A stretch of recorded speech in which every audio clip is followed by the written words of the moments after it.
Malam hari ini, alhamdulillah, kita semua, bisa bertemu kembali ya di agenda rutin kita pada malam hari ini, forum Selasa malam jaringan Pemret Komedia yang kita gelar pada 16 Desember 2025, pertengahan Desember ya.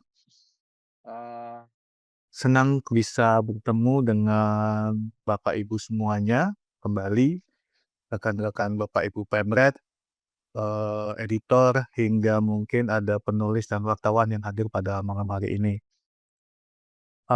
Seperti biasa pada agenda Selasa malam kita, sebagai agenda rutin kita membahas beragam macam ini ya, bahan diskusi. Namun pada malam hari ini, kita khusus ada tamu spesial.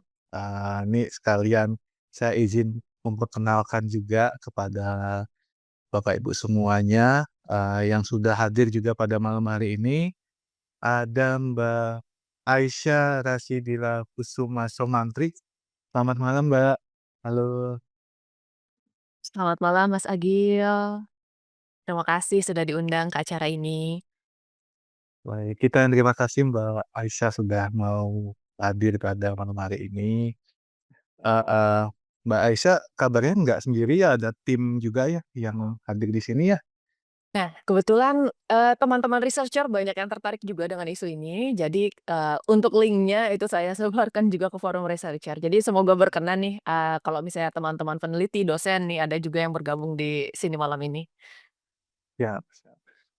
Kita malah senang kalau ada yang hadir juga dari teman-teman Mbak Aisyah. Eee eee, sebagai, informasi Bapak Ibu semua, Mbak Aisyah pada malam hari ini, menjadi narasumber penting, karena pada topik kita pada malam hari ini itu akan membahas terkait respons bencana terpadu di Indonesia. Mengingat pada awal Desember seperti yang Bapak Ibu semua ketahui, Indonesia mengalami bencana yang cukup ini ya, hebat, terutama di Aceh, Sumatera Barat, dan Sumatera Utara. Nah, di sini, pada malam hari ini kita akan membahas detail terkait itu. Nah, untuk memimpin diskusi kita pada malam hari ini, seperti biasa juga kita, kehadiran Bapak Sekjen Jaringan Pemret Komedia, Pak Hadi. Selamat malam, Pak. Halo Mas Agil. Siap, oke. Eh, ih, oke, ini kita, berharap nanti kita bisa mendapat banyak insight Pak Hadi, Mbak Aisyah di diskusi pada malam hari ini. Mungkin biar tidak terlalu lama juga, buat rekan-rekan di sini, mungkin, untuk waktu dan kesempatan saya langsung berikan kepada Pak Hadi sebagai moderator kita. Monggo Pak Hadi. Baik, makasih Mas Agil. Selamat malam teman-teman semua. Assalamualaikum warahmatullahi wabarakatuh. Yang kami hormati Mbak Aisyah. Mbak Aisyah atau Mbak Aira ini? Panggilan saya Aira, Pak, jadi Aisyah Oh, Rashidila oke oke disingkat oke. ya Aira, ya. Kami panggil Aira aja ya? Boleh boleh boleh, biar ikrip, Mhm. Mas. Boleh boleh. Eee, yang kami hormati Mas Agil, eee, kemudian ada Mas Bimo, ada pimpinan dari Promedia dan, eee, teman-teman dari ISI ya. Dan tak lupa teman-teman Pemret, jurnalis, jaringan Pemret Promedia. Assalamualaikum warahmatullahi wabarakatuh. Eee, ini ada kesempatan yang luar biasa, teman-teman semua, seperti eee, kita paham betul, kemarin di akhir November kita dikejutkan oleh bencana yang luar biasa, siklon Senyar. Kemudian yang memicu banjir, kemudian banjir di Aceh, longsor, dan apesnya lagi, kita diperparah dengan kondisi hutan yang, eee, habis dibabat. Nah, dan dari kondisi itu,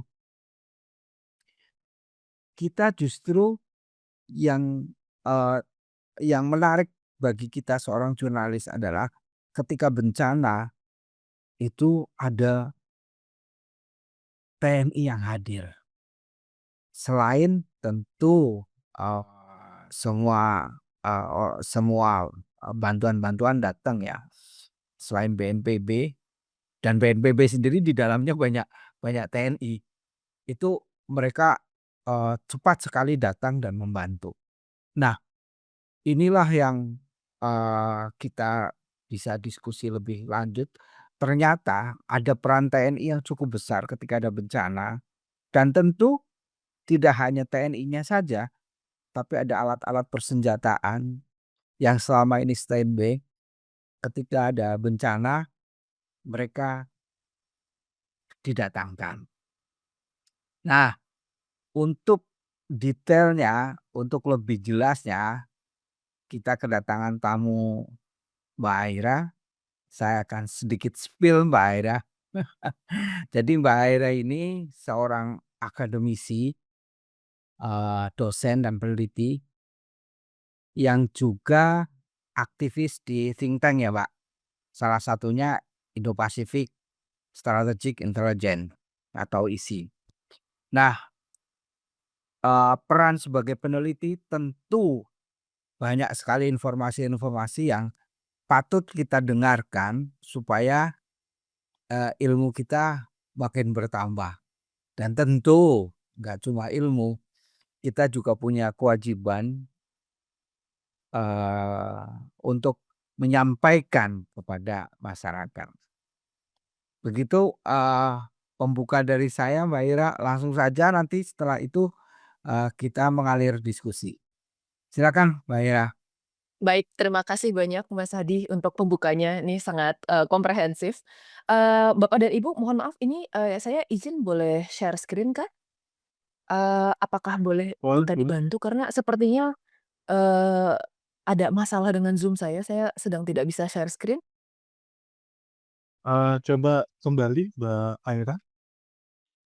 Iya, kira-kira apakah ada yang bisa, membantu untuk, share screen kebetulan? Oke. Iya, Oke, coba saya mhm, Baik, Mas mohon Adi. maaf ini heeh, koneksi saya lagi agak jelek jadi kayaknya agak sulit untuk ini, sekalian share. Baik. Nah, sebelumnya, teman-teman Promedia, rekan-rekan, wartawan yang hadir hari ini, terima kasih banyak, sudah, berkenan ini untuk kemudian berdiskusi ya tentang hal ini. Kebetulan ini memang salah satu, hal yang kemudian menjadi concern di dalam think tank kami juga. Dan oh mohon maaf ini di sebelumnya, tulisan di posternya adalah, Direktur of External Engagement saja, tanpa menyebutkan institusi. Jadi saya bukan direkturnya Promedia, takut ada salah kaprah. Tapi, kebetulan saya, sekarang, sedang ada di think tank, tadi sudah dijelaskan oleh Mas Hadi, yaitu Indo-Pacific Strategic Intelligence. Kami think tank di bidang, pertahanan dan keamanan, jadi memang bidang kajiannya cukup niche, gitu. Dan kami membahas, berbagai macam isu tentang pertahanan, khususnya pada tahun ini, fokus kajian kami itu banyak berfokus pada alutsista dan kemudian kebijakan industri pertahanan. Eee, Hari ini topik yang kemarin diminta oleh Mas Bimo ini sangat menarik karena kita bahas tentang, kemarin itu lagi ngobrol-ngobrol mau ngomongin alutsista tapi tentang apa ya? Lalu kemudian, sebenarnya ini berita yang cukup, sedih ya, ya ini, merupakan duka nasional lalu kemudian kemarin, terjadilah banjir, yang diakibatkan oleh siklon Senyar dan pada akhirnya muncullah kemudian diskusi mengenai ini. Jadi kita membahas tentang peran alutsista dalam HADR, banjir akibat siklon Senyar 2025. Mungkin izin bisa lanjut? Iya. Bapak dan Ibu jadi, sebelum kita memulai, saya mau menekankan bahwa memang, presentasi saya hari ini itu, penekanannya adalah kemudian pada aspek humanitarian. Jadi apapun yang kemudian kita bahas hari ini, apakah itu dari segi kebijakan, dari segi kemudian peran dan fungsi TNI, tetapi, menurut saya yang kemudian paling utama itu adalah faktor humanitariannya. Karena, bagaimanapun ini merupakan duka nasional ya, dan kita turut berduka untuk, saudara di Sumatera dan, siklon tropis ini sebenarnya awalnya mungkin biasanya ini merupakan, siklon tropis yang ringan, tetapi kemudian efeknya jadi berlipat ganda karena memang ada kerusakan lingkungan yang menyebabkan kemudian ekosistem di sekitar itu tidak bisa lagi menampung kemudian, kapasitas air akibat banjir. Eee Oh ya, untuk materi, Mbak Happy ya silahkan nanti boleh disebar oleh panitia, mungkin insya Allah dapat berguna ya. Nah, eee, ini juga merupakan kita lihat ya, ini menyebabkan hujan ekstrim, banjir bandang, termasuk tanah longsor dan ini melanda beberapa provinsi di antaranya tuh Aceh, Sumatera Utara, dan bagian Sumatera Barat. Jadi memang tidak hanya kemudian kita bicara tentang, infrastruktur yang rusak akibat ini, kita juga bicara tentang penghidupan orang yang kemudian hilang, harta benda, lalu kemudian kita bicara tentang 962 nyawa yang kemudian telah hilang di dalam bencana ini. Nah, kita melihat sampai saat ini juga masih ada 291 orang yang hilang dan ini, ya kita berharap semoga semuanya berada dalam keadaan baik-baik saja dan ada 5.000 orang yang kemudian, meninggal dunia. Jadi kita bisa melihat juga di situ, kita juga sempat memang, mempublikasikan ini dalam, apa namanya, sosial media dari, lembaga riset kami bahwa sekarang juga ada 158.000 rumah yang hilang, 428 tempat ibadah dan masih banyak lagi dan itu merupakan kerugian yang bisa sampai triliunan rupiah. Jadi memang untuk perbaikan infrastrukturnya saja ini tidak mudah. Jadi memang dasar dari kemudian, apa namanya, presentasi kita dan diskusi kita hari ini tetap dasarnya sekali lagi adalah humanitarian dan ini merupakan, langkah kita untuk kemudian bisa punya preparedness atau kemudian persiapan yang lebih baik di masa depan. Izin lanjut?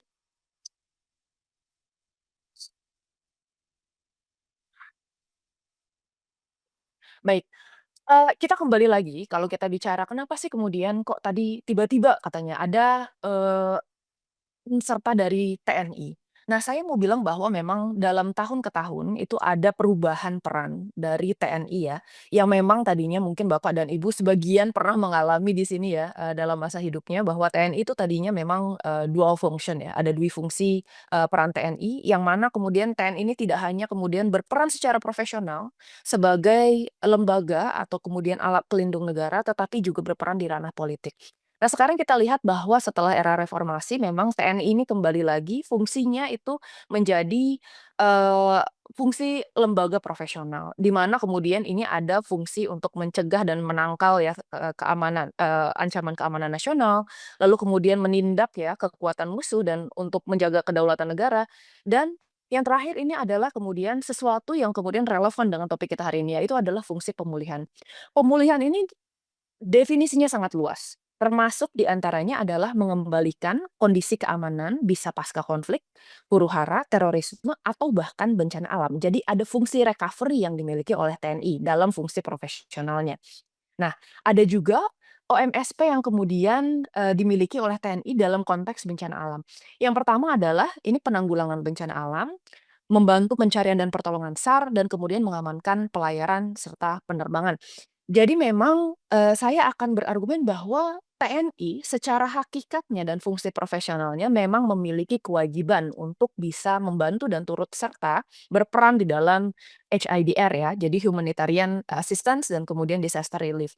Serta kemudian bagaimana proses recovery-nya, pembangunan setelah pasca, bencana alam, lalu kemudian bagaimana caranya pemulihan sosial dan lain-lain. Jadi itu memang ada fungsi dari TNI-nya itu sendiri. Jadi memang kita saat ini merupakan negara yang berada di kawasan Ring of Fire. Dan Bapak dan Ibu saya yakin, sudah tahu apa itu Ring of Fire, jadi kita berada di dalam lempeng dunia dan kemudian ada rentetan atau garis, apa namanya, vulkanik, area ya yang kemudian membentang dari kemudian penjuru wilayah Indonesia dari barat ke timur, dan ini merupakan salah satu resiko bahwa Indonesia merupakan negara yang memiliki potensi bencana alam yang sangat tinggi. Oleh karena itu sebenarnya peran TNI di dalam HIDR especially itu menjadi sangat penting. Boleh lanjut?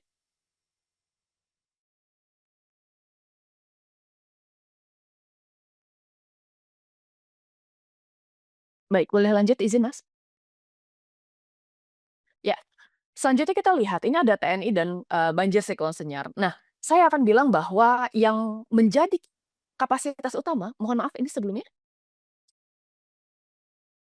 Oke oke. Iya, yang menjadi alasan mungkin agak jelek ya, nggak apa-apa. Tetapi yang menjadi alasan utama kenapa kemudian TNI ini kemudian, menjadi salah satu andalan di dalam kemudian proses HIDR.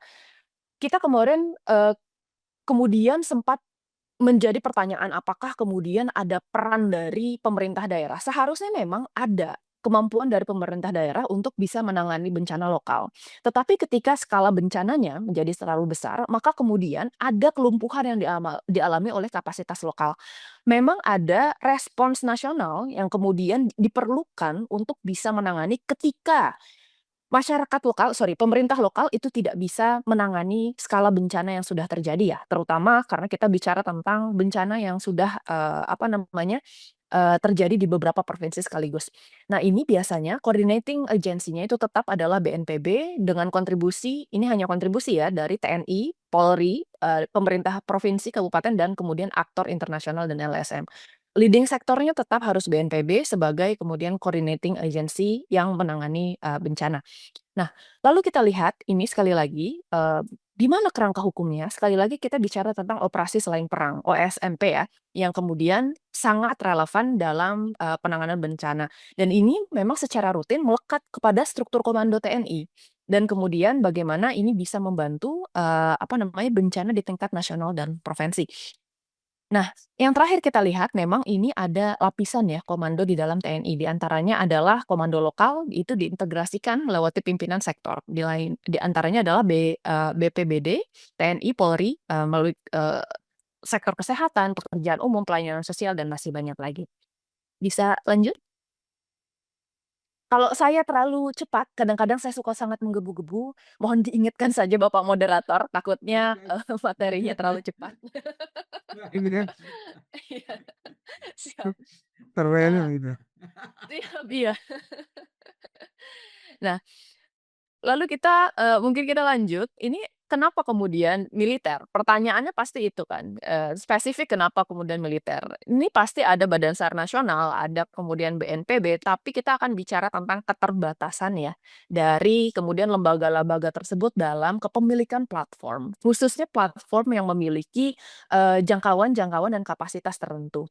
Nah, jadi yang mampu untuk melakukan rapid search atau pengiriman personel dalam jumlah besar dan alat berat dalam jumlah besar dalam waktu yang sangat singkat, itu mungkin hanya TNI di Indonesia. Jadi TNI memiliki keunggulan ini ya, karena kemudian dia juga secara struktur komando, dia terpusat dan punya kesiapsiagaan operasional selama, 24/7. Jadi kita lihat di sini ada beberapa, kebutuhan dan kemampuan yang mungkin bisa dipenuhi oleh TNI, yang mungkin agak sulit atau memiliki keterbatasan ya dari lembaga lain. Mungkin Bapak dan Ibu kemarin kita sempat digegerkan juga ya dengan, permasalahan yang kemudian muncul ketika ada pendaki asing yang, meninggal ya karena jatuh dari, di slope Rinjani. Salah satu permasalahan utamanya saat itu yang kemudian menangani adalah Badan SAR nasional dan kemudian, ya Badan SAR nasional. Permasalahan utamanya adalah kekurangan platform atau helikopter untuk bisa melakukan evakuasi. Pertama memang lama untuk kemudian pengadaan, helikopter, ternyata helikopter spek yang digunakan oleh, Badan SAR waktu itu juga memang tidak bisa digunakan dalam kondisi yang sangat berbahaya di Gunung Rinjani saat itu. Jadi mungkin di sini kita melihat bahwa memang di situlah TNI masuk, terutama dalam, apa namanya, bencana-bencana skala besar. Nah, kita lihat di sini bahwa ada kebutuhan dan kemampuan teknis ya. Yang pertama adalah airlift and airdrop. Ini skala besar. Kalau misalnya mungkin skala kecil kita masih bisa bergantung kepada, lembaga-lembaga lain, tetapi kemudian untuk skala besar yang memiliki kemampuan ini mungkin hanya TNI di Indonesia. Lalu yang kedua, ini rekayasa lapangan dalam artian engineering, kita bicara tentang tidak hanya kemudian, apa namanya, bagaimana cara kemudian, mengadakan, for example infrastruktur yang lumpuh. Dalam waktu singkat harus dibangun kembali. Mungkin infrastruktur darurat. Yang memiliki kemampuan tersebut itu adalah TNI via ZENI. Jadi memang untuk, apa namanya, pengadaan Bailey. Bailey itu for example Bailey Bridge ya, untuk kemudian kayak jembatan darurat, lalu kemudian untuk, engineering kit dan lain-lain, itu biasanya dimiliki kemampuannya oleh TNI ya. Nah, kemudian kita bisa melihat bahwa ini ada mobilitas multidomain. Dalam artian apa? Mobilitas multidomain ini berarti, operasi yang berlangsung baik itu melalui darat, laut, atau udara. Jadi ada three service operation atau kemudian, kalau kita lihat ini merupakan perwujudan dari Perisai Trisula Nusantara ya, bahwa ada, kolaborasi antara ketiga matra dalam kemudian melakukan operasi ini. Untuk lembaga lain yang tidak memiliki kapasitas ini, kalau misalnya kita bicara tentang pengiriman yang harus terkoordinasi dari laut, udara, dan darat, mungkin ini masih agak sulit untuk dilakukan. Jadi TNI memiliki kapasitas untuk melakukan multi domain operation. Nah, lalu kita juga bicara tentang keunggulan struktur komando yang disiplin dan, operasional. Kita tidak bisa, menyangkal bahwa memang TNI ini memiliki struktur komando yang jelas. Jadi dalam pelaksanaan bencana kadangkala kita melihat bahwa informasi ini sering tidak lengkap, lalu kemudian sulitnya kemudian internet membuat informasi terputus, lalu kemudian tidak ada sinyal juga, koordinasi antar instansi ini menjadi rawan karena lambat. Nah, kita lihat di sini TNI memiliki beberapa kemampuan juga, di antaranya adalah pertama, rantai komandonya jelas, sudah pasti itu dari mulai Kodam, Kodim, sampai Babinsanya itu memiliki chain of command yang jelas. Lalu kemudian penerjunan dari pusat juga itu apa namanya, diturunkan melalui kemudian SOP untuk kemudian kondisi darurat yang sudah memang apa namanya, diresmikan secara resmi dan punya dasar hukum oleh di dalam badan TNI. Serta kemudian kita lihat, ya tadi ya, secara birokrasi ini jauh lebih mudah dibandingkan dengan instansi-instansi lainnya. Kalau kita bicara secara birokrasi Indonesia yang Bapak dan Ibu mungkin tahu ya, mungkin masih berbelit-belit dan agak sulit untuk kemudian, dilakukan melalui, birokrasi sipil lain. Mungkin boleh lanjut? Ya. Mungkin Bapak dan Ibu ini, kemarin kita sempat, apa namanya, membuat post sebenarnya di ISI, ini juga kemarin, atas, dasar diskusi juga, tetapi memang tim sosial media kami juga sebenarnya sudah sempat mengangkat tentang topik ini. Nah, ini ada beberapa alutsista yang diluncurkan di dalam, peran ECDR, ini ada beberapa sebenarnya contohnya. Di antaranya Bapak dan Ibu ini bisa melihat bahwa yang kemudian kita tampilkan adalah alutsista contoh dari, domain, udara dan kemudian laut. Beberapa di antaranya itu adalah ini adalah, A400M Atlas. Ini merupakan, apa namanya, pesawat angkut yang baru saja Indonesia beli dan di-procure, baru datang kalau tidak salah 2 bulan yang lalu, dan langsung difungsikan ketika ada misi HADR ini. Jadi memang kita lihat di sini, ini muatannya tentu saja berisi obat-obatan, makanan pokok, alat medis, dan lain-lain. Lalu kemudian di sini juga ada Hercules, C-130 TNI AU. Sebenarnya Hercules ini ada 2 jenis, ada yang Hercules, 130J Super yang TNI AU, dan kemudian ada yang Hercules C-130 TNI AU. Dua-duanya sama, cuma untuk yang, J dan seri J dan Super ini kapasitasnya jauh lebih banyak dan lebih baru. Dan ini kita sama ya, ini merupakan salah satu, komponen, vital, lalu kemudian untuk Food Family, Genset, Starlink, dan lain-lain. Jadi untuk pesawat pengangkut ini merupakan salah satu andalan yang kemudian dimiliki oleh TNI AU, dan ini merupakan salah satu armada paling banyak yang saat ini dimiliki oleh TNI AU, terlepas dari memang, alutsista yang umurnya mungkin sudah agak, tua ya. Jadi memang, butuh kemudian maintenance yang, kuat untuk kemudian bisa mengoperasikan, Hercules ini. Lalu kita lihat dari, segi laut, sorry, ini masih dari segi udara, ini sebenarnya ada contoh yaitu helikopter H225M Caracal. Memang Caracal ini merupakan salah satu bentuk dari kemudian helikopter yang diterjunkan karena total sebenarnya ada 36 helikopter, baik itu Bell Class dan lain-lain, ini masih banyak yang kemudian turunkan. Tetapi perannya ini rata-rata kemudian untuk dropping logistik, evakuasi kemanusiaan, dan kemudian distribusi BBM ya ke daerah-daerah terpencil. Nah, tidak hanya kemudian di domain udara, tadi kita bicara tentang multi domain, di antaranya ini adalah, misalnya di laut ya, biasanya ini digunakan untuk kemudian memberikan bantuan-bantuan dan operasi-operasi ke coastal area atau kemudian daerah-daerah lepas pantai yang terdampak juga di dalam bencana. Itu kita bicara juga ada KRI Semarang, ini salah satu contohnya, dan kemudian ada juga KRI, TNI AL ini Sudarso ya. Sorry, Soeharto, 990, dan ini merupakan rumah sakit terapung dari TNI yang, setelah berada 7 hari ini kemudian menjadi pusat evakuasi medis sekaligus kemudian fasilitas perawatan darurat. Jadi ini memang merupakan salah satu contoh bahwa memang, diperlukannya alutsista dengan spek militer untuk kemudian bisa, melakukan penanganan HIDR yang efektif dan tidak terjangkau oleh penanganan sipil. Mungkin izin boleh lanjut? Saya tidak akan bahas terlalu banyak. Ini saya juga dapatnya ini, mining data sebenarnya dari, media-media. Jadi memang ini, adalah contoh beberapa alutsista yang kemudian, diturunkan, ini untuk tipe-tipenya, beberapa daftar lengkap alutsista dalam bencana Sumatera. Tetapi memang, setahu saya ini ada sekitar 80 ya alutsista yang kemudian diturunkan yang dalam bentuk platform. Kita nggak akan bahas satu-satu, kira-kira Bapak dan Ibu nanti bisa baca sendiri. Mohon maaf ini saya, dalam bahasa Inggris ya kemarin untuk mining datanya, belum sempat di-translate juga, tetapi nanti, kita bisa diskusi kalau misalnya Bapak Ibu ada pertanyaan. Mungkin bisa lanjut izin? Tadi yang untuk untuk yang udara, ini untuk yang maritime atau riverine atau sea based relief, lalu, izin lanjut? Nah, ini ada juga yang daftar lengkap alutsista, tapi ini sifatnya non-platform. Jadi seperti misalnya engineering, mobility and logistic infrastructure, kayak misalnya Bailey Bridge, lalu heavy engineering kit, ini termasuk, heavy engineering kits ini kayak misalnya, ekskavator, lalu kemudian tadi ya, alat-alat berat yang kemudian diperlukan. Jadi memang ada beberapa yang dimiliki itu hanya untuk oleh TNI gitu. Jadi memang ada kepemilikan yang biasanya dari ZENI ya, dari ZENI untuk kemudian bisa operasi ini. Lalu kemudian ada tactical vehicle juga untuk kemudian menjangkau daerah-daerah yang sulit.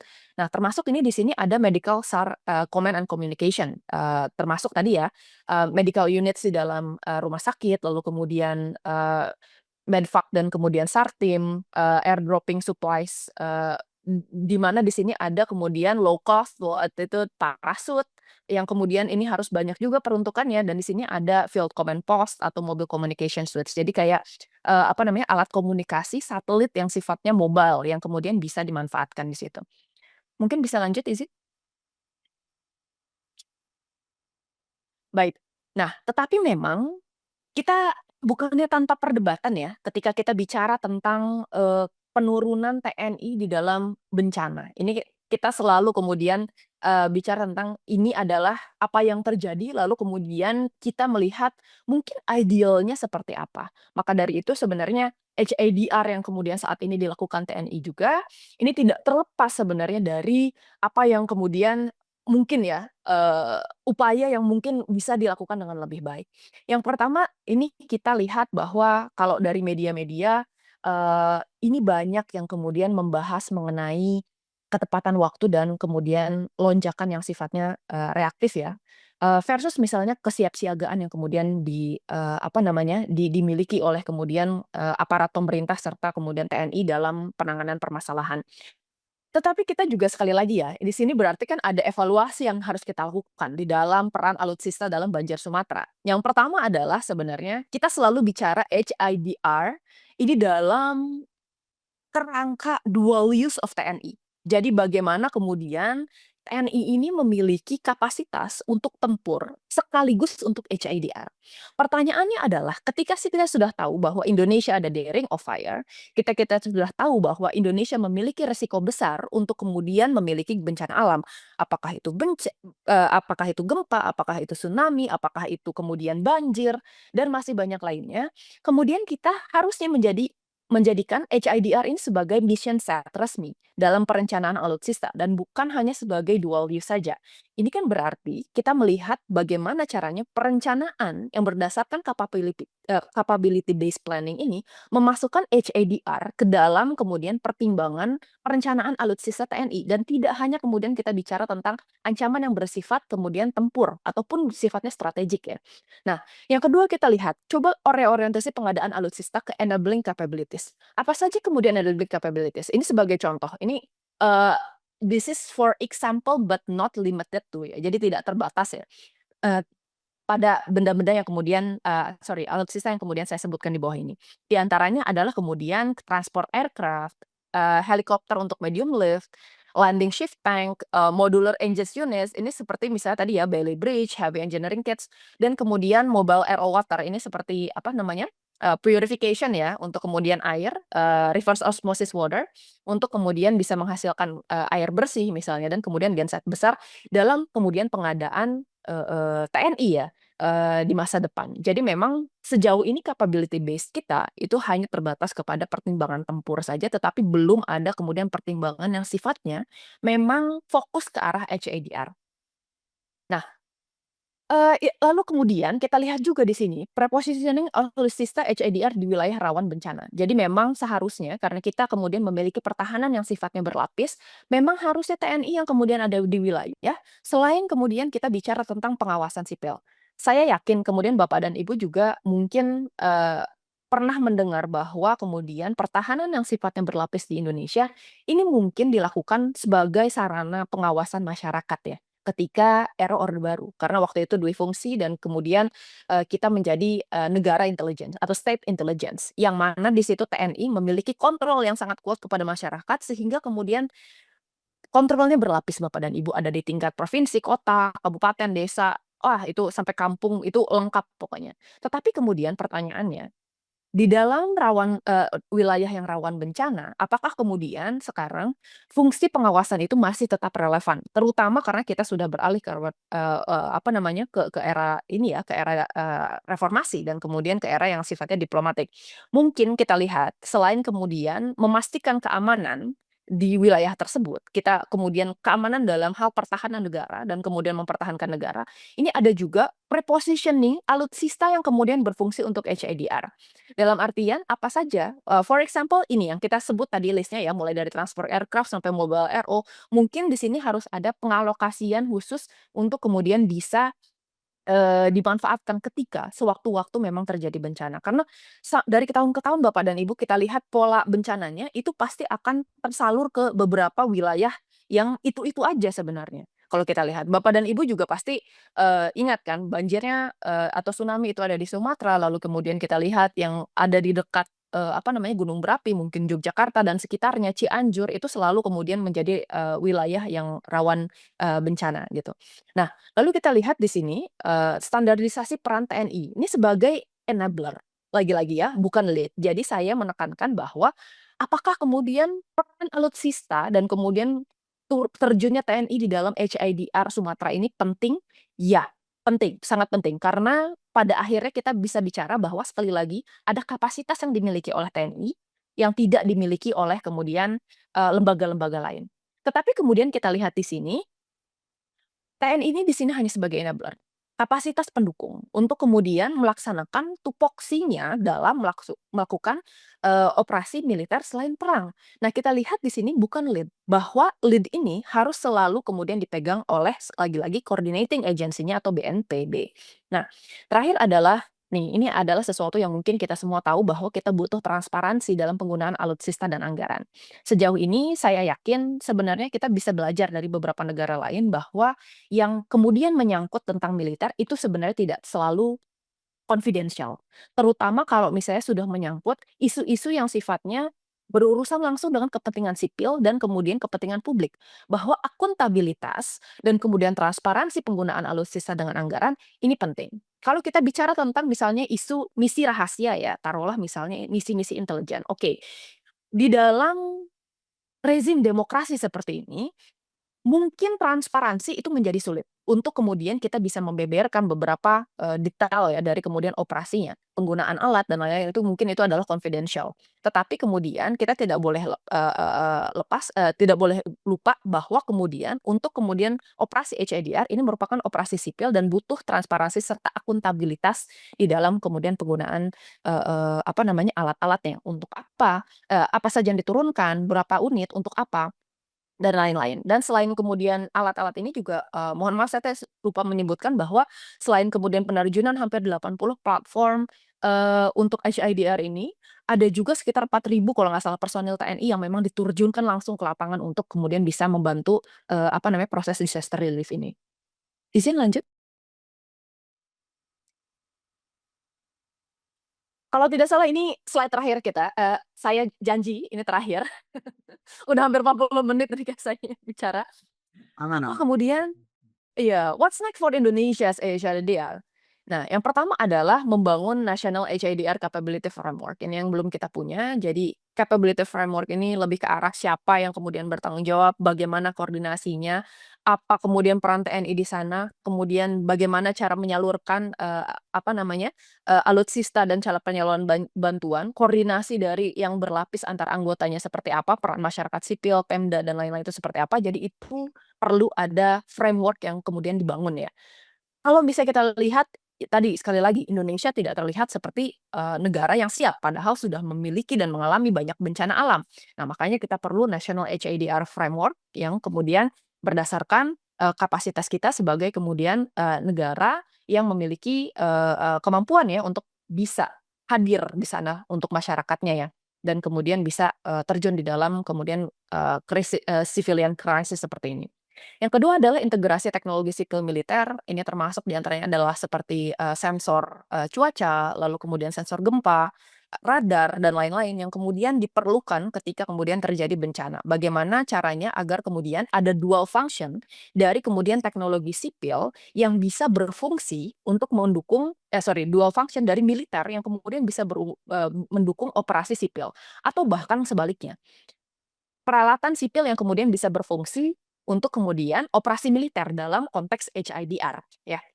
Nah, kemudian di sini kita lihat HIDR juga bisa dimanfaatkan sebagai instrumen diplomasi pertahanan. Dalam artian kita lihat bahwa Indonesia itu tidak sendiri. Bukan satu-satunya negara yang kemudian sampai saat ini kita memiliki banyak bencana. Kalau kita lihat ada beberapa negara lain yang kemudian memiliki, apa namanya, operasi HIDR yang jauh lebih komprehensif dibandingkan Indonesia, dan kemudian memiliki protokol yang lebih jelas dalam kemudian penurunan militer di dalam pusat bencana. For example, saya mau meng-quote, best practice-nya itu adalah Jepang. Kita juga kemudian memiliki, apa namanya, kerjasama atau joint exercise HIDR ini dengan beberapa negara seperti China di kawasan, dan ini saya rasa merupakan sesuatu yang kemudian harus dikembangkan lebih lanjut. Bagaimana caranya agar kemudian kita itu tidak sendiri, tetapi kemudian punya, mekanisme ya untuk kemudian support mechanism dan, transfer of knowledge, lalu kemudian training, dan kemudian sharing expertise ya dengan kemudian negara-negara yang sudah punya yang lainnya. Nah, case and point kesimpulannya, untuk malam ini, mohon maaf bapak-bapak ini agak panjang presentasinya, tapi, alutsista dan militer itu sebenarnya bukan hanya instrumen pertahanan, tetapi harus kita pahami sebagai, infrastruktur negara yang kemudian bisa dimanfaatkan kepada di dalam krisis yang sifatnya non militer.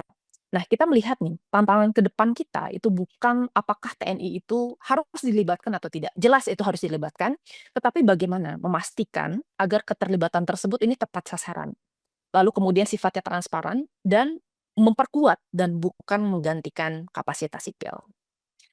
Mungkin sekian presentasi dari saya. Terima kasih. Saya kembalikan ke moderator. Makasih nih Mahira, menarik sekali.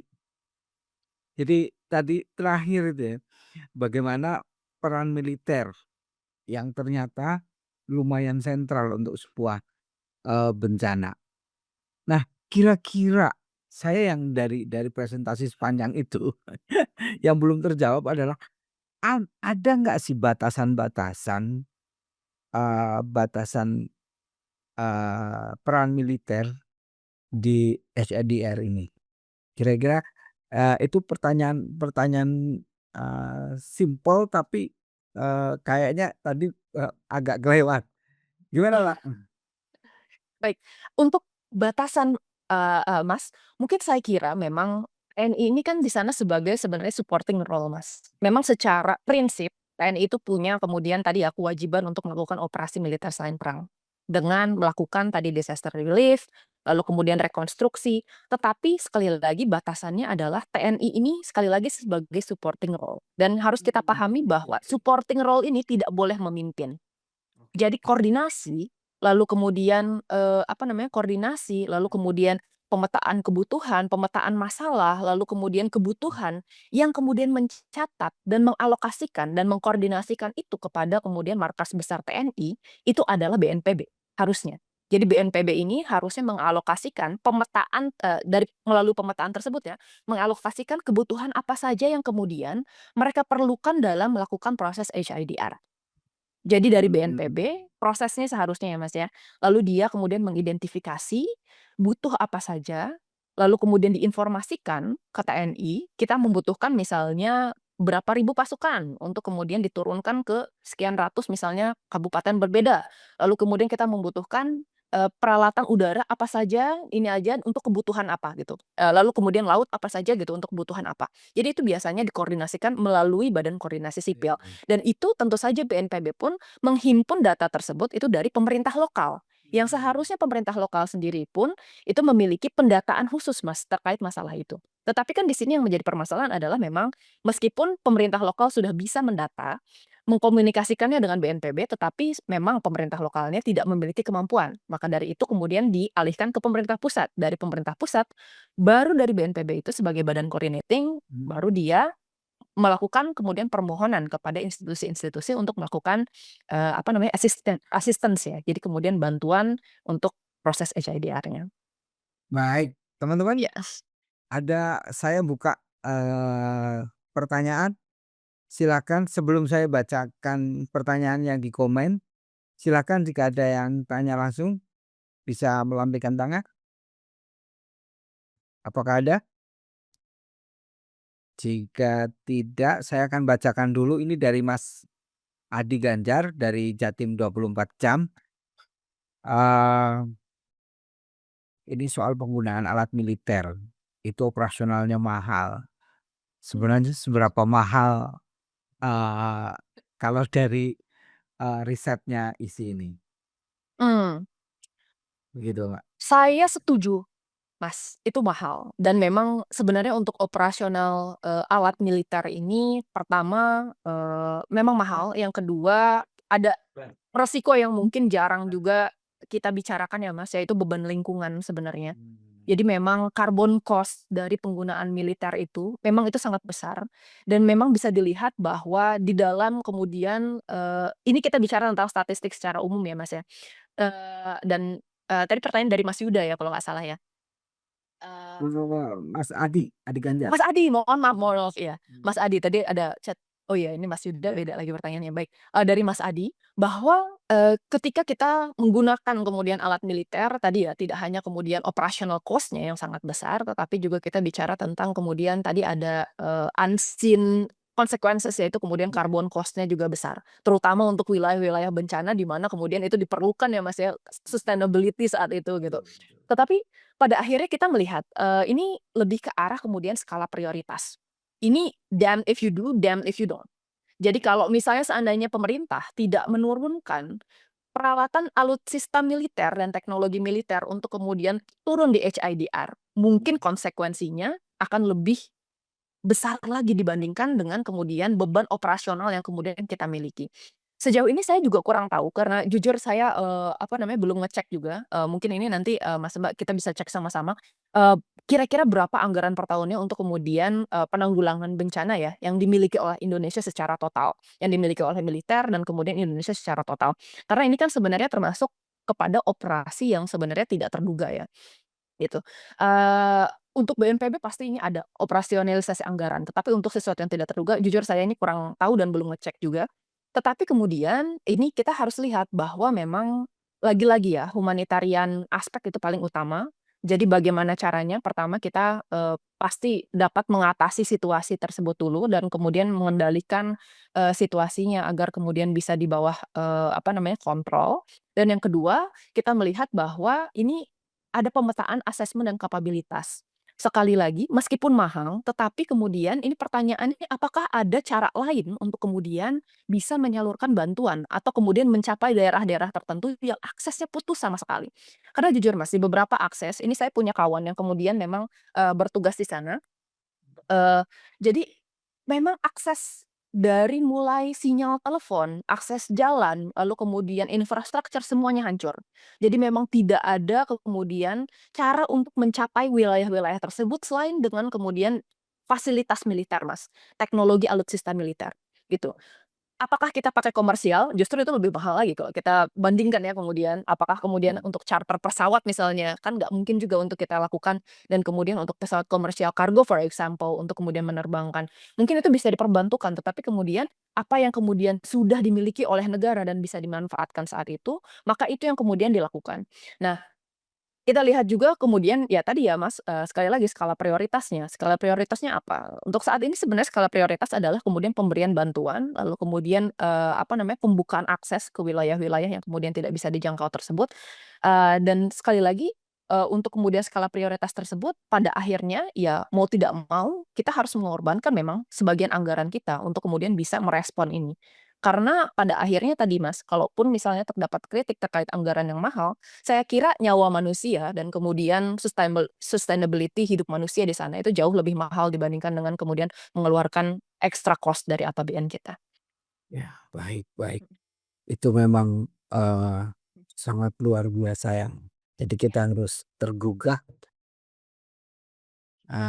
Baik teman-teman semua, terima kasih banyak Mbak Haira. Jadi hari ini kita belajar bahwa ada humanitarian dan ada alutsista yang ternyata bukan hanya soal pertahanan negara, tapi pertahanan untuk rakyat ketika sedang terjadi bencana dan sebagai bukti bahwa negara hadir dalam kesusahan. Ke depan tantangannya adalah bagaimana TNI eee, tidak hanya terlibat dalam bencana, tapi bagaimana merancang TNI bisa, apa namanya, eee, bisa apa, membantu saat terjadi bencana dengan tepat sasaran, transparan, dan, eee, tidak dan memperkuat, sipil. Terima kasih banyak Mbak Ira, coaching-nya bagus. Terima kasih banyak Mas Hadi, ini Coaching-nya diskusi yang keren. sangat menyenangkan hari ini. Baik, terima kasih sekali teman-teman semua. Selamat malam.